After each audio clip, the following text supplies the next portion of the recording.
Hello friends, this video on neural control and coordination part 4 is brought to you by examfear.com. No more fear from exam. So now we will talk about the nervous system of the Animalia kingdom. That is, the Animalia kingdom is really huge. So you have so many different phyla, and under that phyla you have so many different classes. You have so many varieties of animals in this kingdom. So let us try to see how is the nervous system structured and how do the nervous system function in the different animals of the Animalia kingdom. So we know these are the various phyla which falls under Animalia kingdom. Porifera, coelentrates, the platyhelminthes or the flatworms, nematodes or the roundworms, annelids, arthropods, mollusks, echinoderms and vertebrates. So these are broadly the 10 phyla which falls under the Animalia kingdom. Now we will see this is like the lower one and this is the higher phyla. Now as we go down this list, we will see that the nervous system becomes more and more complex. So let us start with the simpler nervous system. So let us see how this nervous system actually functions in the lower animals like the porifers. So we will start with the lower animals and then gradually we will reach the vertebrates, and there we will talk in detail about human beings. So let us talk about the lower phyla, porifers and the coelentrates. So how the nervous system actually function in these animals. Now porifers, they do not have a specific nervous system. So no nervous system as such. If you talk about the coelentrates, they have the simplest nervous system. Please note, the simplest nervous system is found in the coelentrates. Now when you talk about coelentrates, one example that you can think of is Hydra. So Hydra is the most common example of coelentrates. Now they have nerve nets which carry information from the sensory cells to the muscle cells. So nerve nets are their organs or their parts which are specialized to perform the function of the nervous system. Now what forms these nerve nets? Now many nerve cells link together to form the nerve nets, so that a net-like structure is formed by many small nerve cells being joined together. Here brain is absent, so they do not have any structure called brain like how we have it in human beings.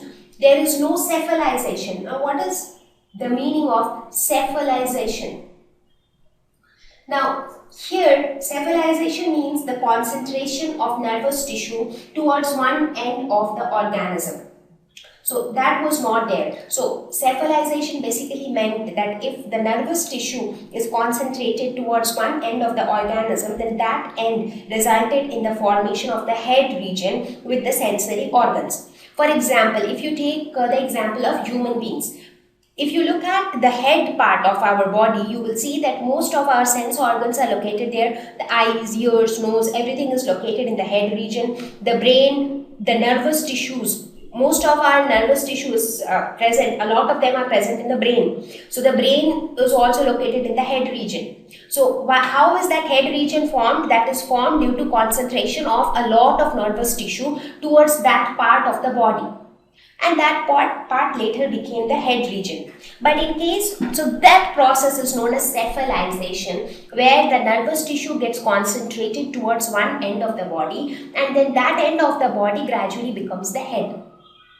But in case of coelentrates, there was no cephalization. So here the nervous tissue was not concentrated towards one side of the body, rather it was distributed throughout the body. So here nervous tissue was nothing but the nerve nets. So the nerve nets were present throughout the body of the Hydra.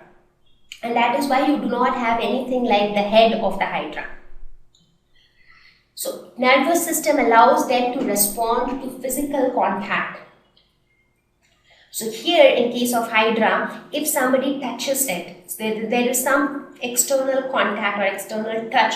So that is recognized by these nerve nets and then it responds to that. That is, it shows some movement in response to touch. However, it does not allow, the nerve nets does not allow it to recognize the point of contact or the point of touch. So the Hydra doesn't get to know where exactly somebody touched it. Therefore, the same output will be produced by the muscle cells irrespective of the point of touch. So whether somebody touches the hydra here, or somebody touches it here, or somebody touches it here, the way it will respond is going to be the same. And how will it respond? By making some movements with the help of the muscle cells. So it will not make any difference. For example, in case of human beings, if somebody touches your hand, what will you do? You will not move your entire body, right? You will just move your hand, because you know the point of touch, because your brain is capable enough to interpret where there is an external touch. Similarly, if somebody touches your say legs, so you will just move your legs. But in case of hydra, it is not like that. The animal is not able to identify where it is touched. Therefore, it cannot detect the source of stimulus. It can detect the stimulus, that okay, there is some stimulus there, but where the stimulus is there, that it cannot recognize. And that is why it responds in the same way. That is, the output produced by the muscle cells is going to be the same irrespective of the point of touch. So that is how the nervous system is in case of hydra. So next is the platyhelminthes, that is the flatworms. So let us see how is the nervous system organized in case of platyhelminthes, that is the flatworms. So one example of platyhelminthes that you can think of is planaria. So the picture shown here is of planaria. So here they have a more organized nervous system when compared to the coelentrates. So cephalization is present here. That means most of the nervous tissue is concentrated towards one end of the body, and that forms the head region of the coelentrate, so of the platyhelminthes. So here, where is the head region? So this portion is the head region. So if you see, there are eye spots present here. So these are the eye spots. Just below the eye spots, they have the brain ganglia and also a lot of nervous tissue here. So this forms the head region. So they have a ladder-like nervous system. So when I say a ladder-like nervous system, basically they have nerve cords running throughout the length of their body, somewhat like this. So this is one nerve cord, this is another nerve cord, and then these nerve cords are joined together. So these two longitudinal nerve cords are then joined together by transverse nerve cords like this.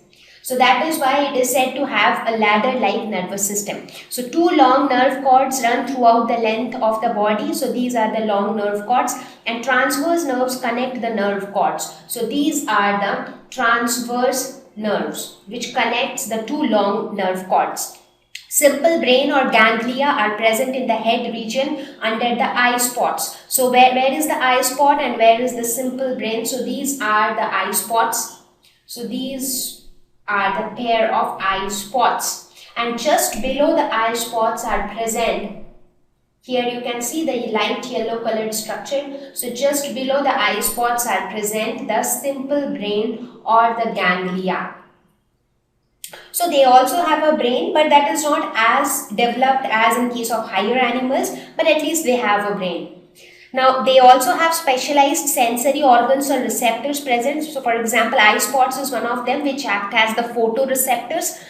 So these are the two pigmented areas in the head which are sensitive to light, as I mentioned.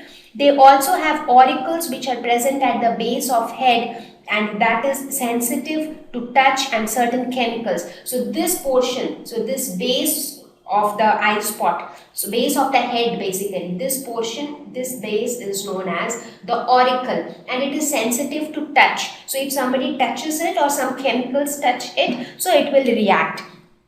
So here you can actually see that the head region which is formed, it houses the sensory organs as well as the brain. So most of the nervous tissue, the brain as well as the eye spots, the auricles, they are all housed by the head region, and this is what is cephalization. So that is how the nervous system is in case of platyhelminthes. Thank you.